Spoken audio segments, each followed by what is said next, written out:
जय हिंद मेरे प्यारे बच्चों। आज के इस नए वीडियो में कक्षा 10 अर्धवार्षिक परीक्षा 2025-2026 विषय गृह विज्ञान का वायरल मॉडल पेपर लेकर के आ चुके हैं। तो यदि आपने भी अभी भी गृह विज्ञान विषय का पेपर नहीं दिया है अर्धवार्षिक परीक्षा का, तो ये वायरल मॉडल पेपर आप जरूर तैयार कर लेना। 70 में 70 आप जरूर लेकर के आओगे। मेरे प्यारे बच्चों, पेपर आपके विद्यालय में होने वाला है गृह विज्ञान विषय का, तो हो सकता है इसी तरह का आ जाए, तो आप इस वायरल मॉडल पेपर को जरूर तैयार कर लीजिएगा। समय आपको मिलेगा परीक्षा में 3 घंटे 15 मिनट का। प्रारंभ के 15 मिनट परीक्षार्थियों को प्रश्न पत्र पढ़ने के लिए निर्धारित हैं और निर्देश दिया गया है यहाँ पर कि सभी प्रश्न अनिवार्य हैं, यानी सभी प्रश्न करना अनिवार्य है। प्रश्न पत्र के 2 खंड, खंड आ और खंड बा हैं। 2 खंडों में पेपर विभाजित रहेगा। तो खंड का यानी खंड आ या का लिखा हो, कोई एक लिखा हो, ध्यान देना। खंड का जो कि बहुविकल्पी प्रश्नों से संबंधित होगा, यहाँ पर ध्यान दें, खंड आ। और इसमें किस तरह के प्रश्न आएंगे, यहाँ पर ध्यान दीजिए। बहुविकल्पीय प्रश्न निर्देश दिया गया है। प्रश्न संख्या 1 से 20 बहुविकल्पी हैं। निम्नलिखित प्रश्नों में प्रत्येक के 4-4 वैकल्पिक उत्तर दिए गए हैं। उनमें से सही विकल्प चुनकर उन्हें क्रमवार ओएमआर उत्तर पत्रक में भरिए। यानी 1 से 20 तक कैसे प्रश्न आएंगे, बहुविकल्पी, और प्रत्येक प्रश्न होगा कितने नंबर का, 1 नंबर का। इस तरह से खंड आ जो होगा 20 नंबर का होगा। क्लियर। अब चलिए इन प्रश्नों को आप तैयार कर लीजिएगा। पहला है, स्ट्रेचर का प्रयोग कब किया जाता है। तो आप सभी जानते हैं रोगी को ले जाने के लिए किसका प्रयोग किया जाता है, स्ट्रेचर का प्रयोग किया जाता है। अगला प्रश्न है, बचत की आवश्यकता है, यानी बचत क्यों की जाती है। तो बचत मनोरंजन के लिए किया जाता है, या बंगला खरीदने के लिए, या भविष्य के आकस्मिक खर्चों के लिए, या इन सभी के लिए। तो मेरे प्यारे बच्चों, बचत क्यों की जाती है, भविष्य के आकस्मिक खर्चों के लिए की जाती है। अगला प्रश्न है मेरे प्यारे बच्चों, सर्वोत्तम आदर्श पारिवारिक बजट किसे माना जाता है। इसका उत्तर हो जाएगा बचत का बजट। अगला प्रश्न है, आवश्यकता अनुसार जल ग्रहण करने से शरीर का तापमान। तो यदि आवश्यकता अनुसार जल ग्रहण किया जाए तो हमारे शरीर का तापमान क्या रहेगा, नियमित बना रहता है। प्रश्न संख्या 5 है, 1 ग्राम में होते हैं। तो 1 ग्राम में 10 डेसीग्राम होते हैं। तीसरा वाला ऑप्शन सही होगा। चलिए अगला प्रश्न है, H2O का तात्पर्य क्या है, यानी H2O किसका रासायनिक सूत्र है। H2O किसका रासायनिक सूत्र है। तो यहाँ पर ध्यान देना, ये है पानी का रासायनिक सूत्र। अगला प्रश्न है, लौह तत्व की कमी से कौन सा रोग होता है। तो मेरे प्यारे बच्चों, लौह तत्व की कमी से एनीमिया रोग हो जाता है। दूसरा वाला विकल्प सही होगा। प्रश्न संख्या 8 है, अशुद्ध जल से कौन सा रोग हो जाता है। इसका उत्तर क्या होगा, अशुद्ध जल से हैजा रोग हो जाता है। क्लियर। चलिए प्रश्न संख्या 9 है, अंतर्राष्ट्रीय योग दिवस किस दिन मनाया जाता है। तो मेरे प्यारे बच्चों, इसका उत्तर होगा 21 जून को अंतर्राष्ट्रीय योग दिवस मनाया जाता है। प्रश्न संख्या 10 है, विश्व शौचालय दिवस किस तिथि को मनाया जाता है। मेरे प्यारे बच्चों, इसका उत्तर हो जाएगा विश्व शौचालय दिवस 19 नवंबर को मनाया जाता है। कब, 19 नवंबर को। चलिए प्रश्न संख्या 11 है, मक्खी द्वारा फैलता है। तो मक्खी द्वारा कौन सा रोग फैलता है। यहाँ पर राइट आंसर हो जाएगा हैजा। हैजा रोग मक्खी के द्वारा भी फैलता है।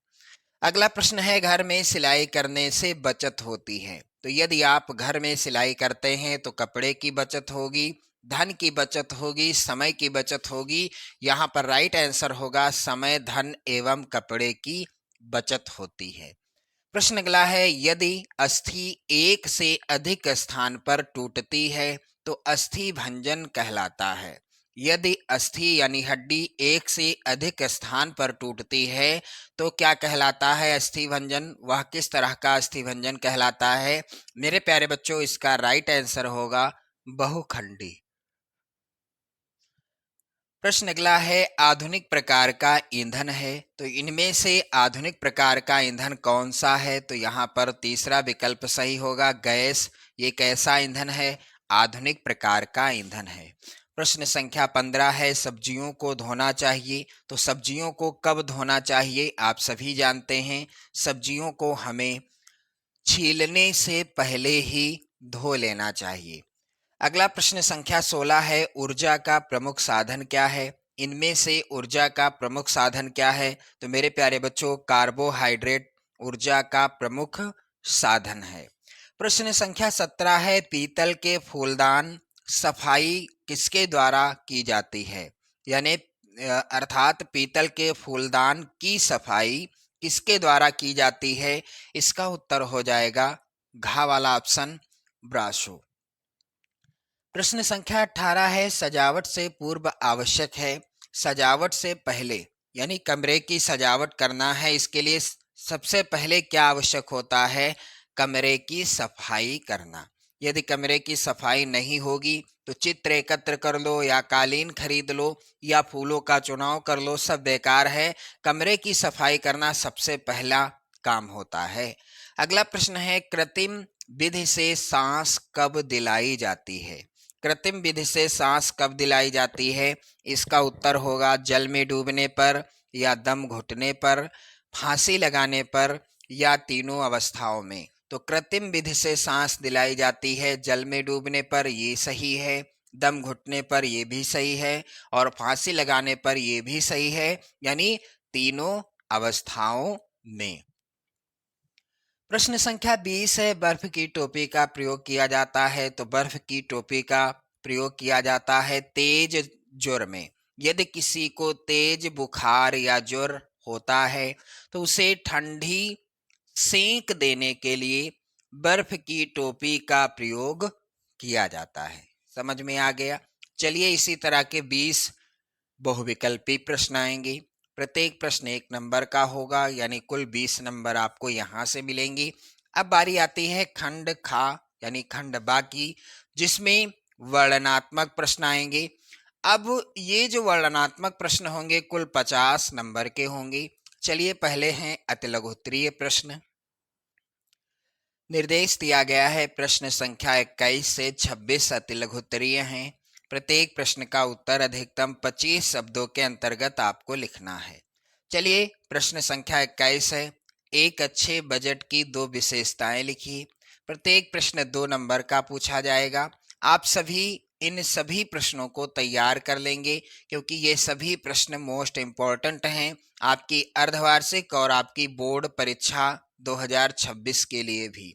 चलिए, अगला प्रश्न है, वाहक चेक किसे कहते हैं? इसके लाभ बताइए। प्रश्न संख्या 23 है, जल को शुद्ध करने के 2 आधुनिक उपकरणों के बारे में लिखिए। और प्रश्न संख्या 24 है, किन्हीं 4 संक्रामक रोगों के नाम लिखिए। प्रश्न संख्या 25 है, शरीर के लिए भोजन क्यों आवश्यक है? ये भी प्रश्न इंपॉर्टेंट है, इसका भी आप उत्तर तैयार कर लीजिएगा। अगला प्रश्न है, किस प्रकार के अस्थिभंग में रोगी को बर्फ चूसने के लिए दी जाती है? इसके बाद लघुत्तरीय प्रश्न निर्देश दिया गया है। प्रश्न संख्या 27 से 31 तक लघुत्तरीय हैं। इनके उत्तर अधिकतम आपको 50 शब्दों के अंतर्गत लिखना है। चलिए, प्रश्न संख्या 27 है, रेशमी वस्त्रों की धुलाई की विधि लिखिए। 4 नंबर का ये प्रश्न आएगा।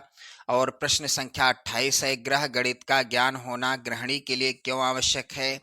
और अगला प्रश्न है, मानव शरीर में अस्थियों की बनावट का वर्णन कीजिए। प्रश्न संख्या 30 है, मेरे प्यारे बच्चों, भोजन पकाने से पहले, पकाते समय और परोसते समय किस प्रकार की स्वच्छता रखनी चाहिए और क्यों? प्रश्न संख्या 31 है, प्राकृतिक और कृत्रिम श्वसन क्रिया में क्या अंतर है? ये प्रश्न कई बार बोर्ड परीक्षा में भी आ चुका है। इसके बाद दीर्घ उत्तरीय प्रश्न निर्देश दिया गया है। यहाँ पर प्रश्न संख्या 32 से 34 तक दीर्घ उत्तरीय हैं। प्रश्न संख्या 32 व 33 के विकल्प दिए गए हैं। प्रत्येक प्रश्न के एक ही विकल्प का उत्तर लिखना है। प्रत्येक प्रश्न के उत्तर 100 शब्दों के अंतर्गत लिखिए। तो प्रश्न संख्या 32 है मेरे प्यारे बच्चों, पारिवारिक बजट का क्या महत्व है? इससे परिवार को होने वाले लाभों का भी वर्णन कीजिए। 6 नंबर का प्रत्येक प्रश्न आएगा। और अथवा में प्रश्न है, मियादी बुखार या टाइफाइड नामक रोग के कारणों, लक्षणों, उपचार एवं बचने के उपाय का वर्णन कीजिए। प्रश्न संख्या 33 है, पर्यावरण प्रदूषण से आप क्या समझते हैं? पर्यावरण प्रदूषण के सामान्य कारणों का उल्लेख कीजिए तथा उसे नियंत्रित करने के उपाय भी बताइए। ये 6 नंबर का प्रश्न है। और इसके बाद अथवा में प्रश्न है, तपेदिक नामक रोग के फैलने के कारणों, लक्षणों तथा उपचार एवं बचाव के उपाय का वर्णन कीजिए। अगला है प्रश्न, हस्त आसन द्वारा घायल व्यक्ति के स्थानांतरण की विधियों का वर्णन कीजिए। तो इसी तरह का पेपर आएगा आपकी अर्धवार्षिक परीक्षा का। इन सभी प्रश्नों को आप तैयार कर लीजिएगा और वीडियो को लाइक शेयर कर दीजिएगा। जय हिंद।